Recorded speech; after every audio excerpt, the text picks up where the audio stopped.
Donc moi, j'écoute du podcast du matin au soir en vitesse entre 1,2 quand c'est en anglais jusqu'à 1,8 quand c'est en français. Voilà, et donc je bouffe des heures de podcast et donc je me dis, bah, je ne perds jamais.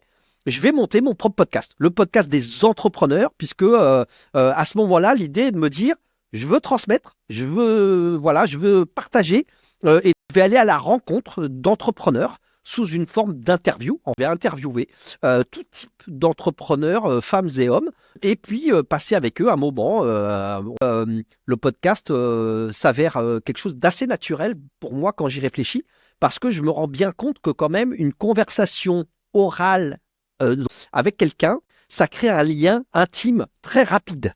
C'est-à-dire que tu gagnes énormément de temps. Au lieu de prendre le temps de faire connaissance, de plusieurs rendez-vous, d'avoir éventuellement une amitié qui se crée, etc., le podcast, bam, tu débarques tu démarres l'interview et en fait, tu as l'impression, au bout de 2 heures, parce que moi, mes podcasts font 2 heures, c'est ce qu'on appelle un format long. Et donc, il s'avère que, effectivement, je me rends compte que, waouh, à la fin des interviews, quand je sors de l'interview, eh ben, avec la personne, on se parle, mais voilà, comme des amis.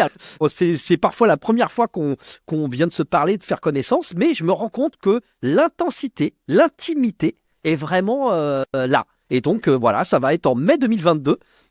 Pour mes 48 ans, parce que 24, 24 égale 48 pour ceux qui sont forts en maths. Et donc, c'est un petit peu mon truc de me dire, bah voilà, j'ai 24 ans d'entrepreneuriat dans les pattes, et ben c'est la date anniversaire pour lancer ce podcast qui va me permettre voilà, de rentrer le reste de ma vie, comme on appelle ça, et de lancer cet écosystème, parce que derrière, ça va se transformer en pas mal de choses.